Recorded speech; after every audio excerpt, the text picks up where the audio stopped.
Filtros IR parte 5. Vimos recentemente, lá no domínio do tempo discreto, cascateamento aqui de blocos delay e sua representação nos pontos intermediários. No domínio Z, essa mesma representação ficaria desta forma. No lugar de escrever delay, a gente escreve Z-1 e agora está tudo no domínio Z. Formalizando um pouco as estruturas aqui no domínio Z, nós temos que x de z vezes z na zero é igual a x de z, que é este ponto aqui, que é a transformada z de x de n. De maneira semelhante, o x de z vezes z na menos 1, ponto após o primeiro delay, é a transformada z de x de n atrasada de uma amostra. X de z vezes z na menos 2, este ponto, é a transformada z de x de n atrasada de duas amostras. X de z vezes z na menos k, o último ponto nessa figura, é a transformada z de x de n atrasada de k amostras. Apenas uma formalização do que nós temos aqui no domínio Z. Usando essa relação, nós podemos desenhar a estrutura do filtro IR conforme figura a seguir. De fato, a única coisa que mudou aqui é que, ao invés de escrever delay, nós estamos escrevendo z na menos 1. E nós sabemos qual é o ponto intermediário. Aqui está no domínio tempo discreto, a gente quer escrever no domínio Z.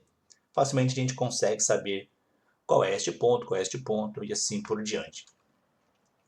Aqui o filtro IR agora está desenhado de uma maneira mais genérica em relação ao vídeo anterior.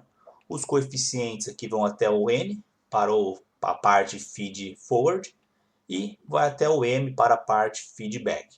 Reforçando um pouco o que eu disse no vídeo anterior, o número de coeficientes aqui não necessariamente é igual. O N nem sempre é igual ao M. A gente pode ter menos coeficientes aqui, mais coeficientes aqui, ou o contrário. Essa estrutura é conhecida como forma direta 1. Isto é importante, que depois vão existir outras estruturas para o filtro IR.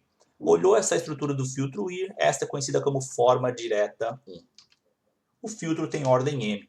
Se a gente olhar aqui a quantidade de coeficientes na parte feedback, a ordem do filtro é M. Repetindo o filtro IR nesta figura, a equação de diferença que descreve a saída do filtro IR é dada por esta equação. Também agora para um caso genérico em relação ao vídeo anterior, nós temos que a saída vai ser igual à parte feed forward até chegar aqui no último coeficiente e a parte feedback também vai somando até chegar no último coeficiente. Fica em destaque, portanto, a quantidade de coeficientes para a parte feed forward e para a parte feedback. No domínio Z, esta equação vai ser dada por esta equação aqui.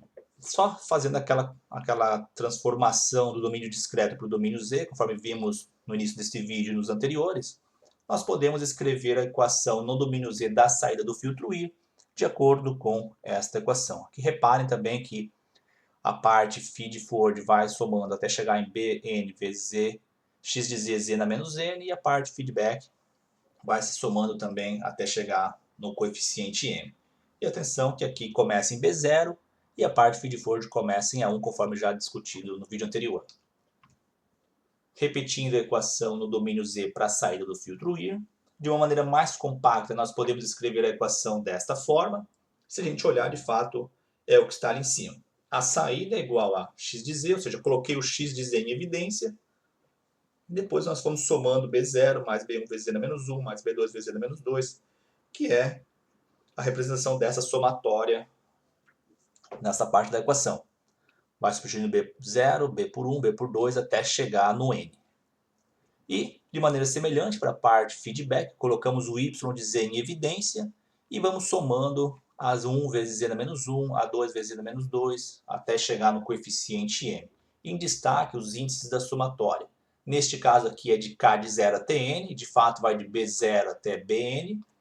Já a parte de feedback começa em 1, A1 até a n. Sempre atenção para os índices aqui da somatória. Ainda nós podemos escrever esta mesma equação desta forma. O que foi feito aqui foi o seguinte: passamos esta parte aqui que tem y de z para o lado de lá da igualdade e colocamos o y de z em evidência. Ficou y de z 1 menos o que estava deste lado da igualdade, que é igual ao restante da equação. Aqui repetimos a equação. Portanto, nós podemos obter a função de transferência. do filtro ir, que é dada por esta equação. O que fizemos aqui foi passar esse x de z dividindo, e esta parte aqui entre cox dividindo para o lado de lá, e nós temos a equação que descreve a função de transferência do filtro ir no domínio z. E aqui nós estamos chamando o filtro ir de h de z. Novamente, reparem aqui os índices da somatória, k de 1 até m, e para a parte do numerador é de 1 até n. E este menos foi devido àquela passagem para o lado de lá da equação. Com essa função de transferência, nós podemos analisar a resposta em frequência do filtro, estabilidade, entre outras coisas. Esse é o assunto para os próximos vídeos. Aqui termina este vídeo.